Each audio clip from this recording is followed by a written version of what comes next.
Hey dude, is that your Mitsubishi over there? Oh, you must be referring to my DSM. What? I thought you owned that Eclipse over there. That shows how much you know about cars. That is not just an Eclipse, it is a DSM. What are you talking about? Anyone who knows anything about cars knows that Eclipses are DSM cars. They are faster than any supercar on the road. I have never heard of that before.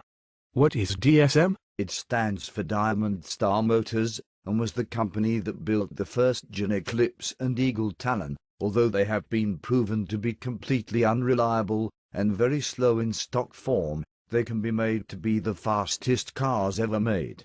Everyone online says they easily beat Corvettes, especially from a 75-mile-per-hour roll.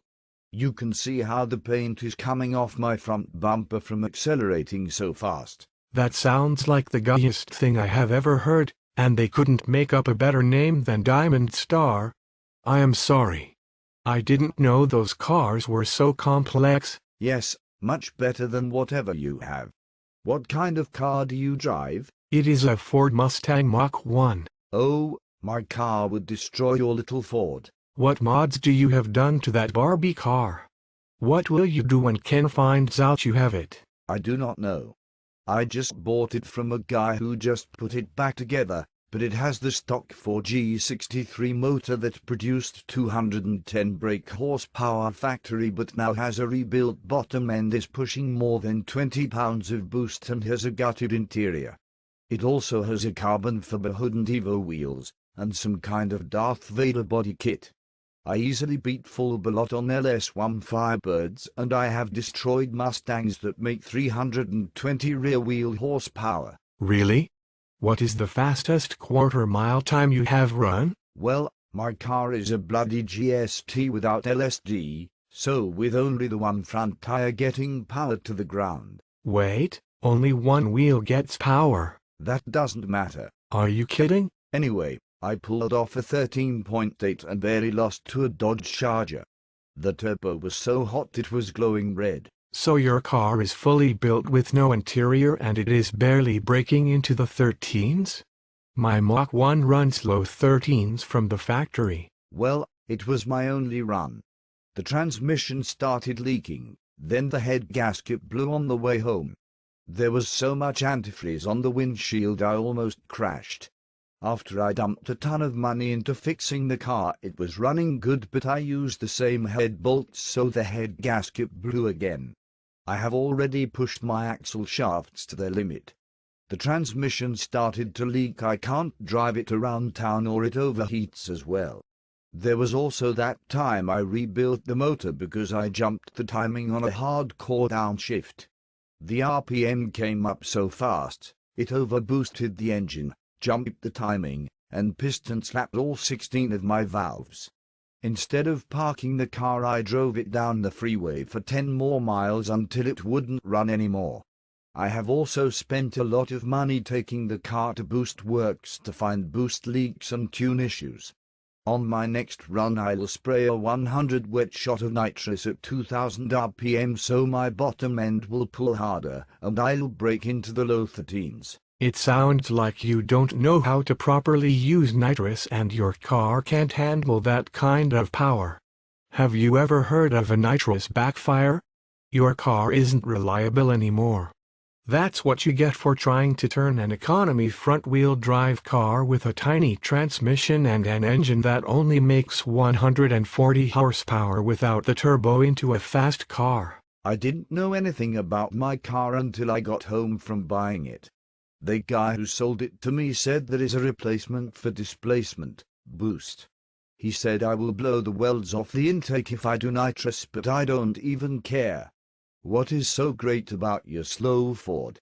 What mods do you have? My Mach 1 has an all-aluminum 4.6-liter V8 dual overhead cam 32-valve with an intake, throttle body, X-pipe, catback, short throw shifter, DF clutch, upgraded axle shafts, a tune, drilled and slotted rotors and some other bolt-ons. That is all you have?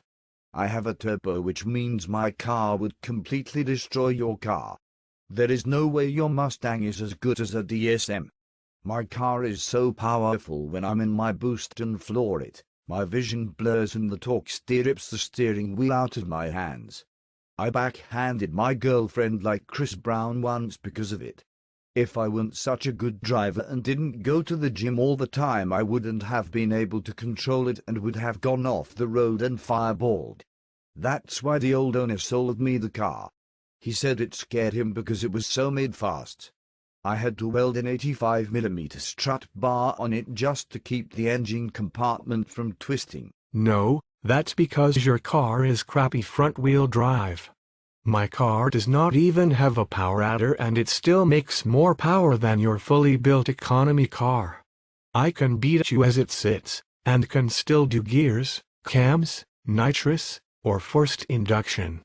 Not to mention my car still has its full interior and blows cold air conditioning. Okay, let's run them. Alright. We'll go from a dig. I won't be in my boost from a dig. You are such a wuss. Roll racing is for people who can't drive, or who have crappy cars like yours that need to be in boost just to make decent power. Your car is maxed out and completely overworked just to get the same amount of horsepower my car makes all motor. Whoever thought it was so cool to buy a wimpy 4-cylinder car and max it out just to get normal results a V8 makes? If I did even 8 pounds of boost, I would make over 430 rear-wheel horsepower. If you can't get off the line because it's front-wheel drive, what's the point? It's not like front-wheel drive will give you any advantages on a track either. Let's run them just to shut you up. Just to warn you, I am one of the best drivers in the world. Especially if we poker race. When I was a delivery boy for Domino's, I learned each back road, including ones that are not on any map or GPS. I know how to power shift and control my car better than anyone in this town.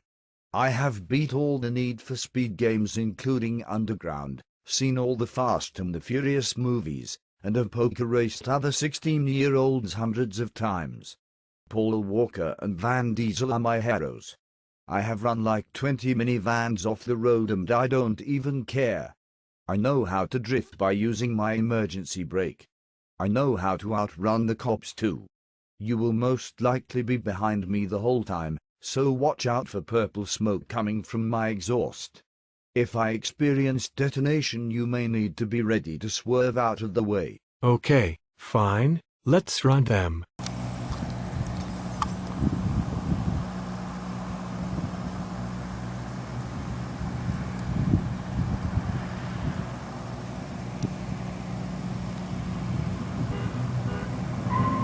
That was not fair. I only have 4 cylinders.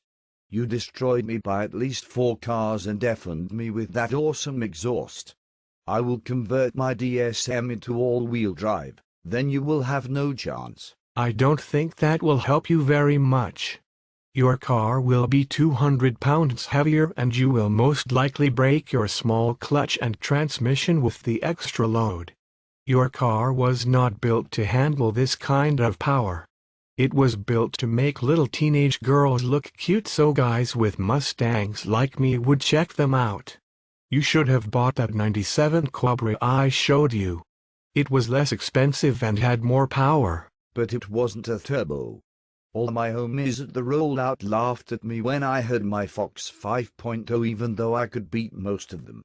I had to get a turbo to be cool. Boost is where it's at.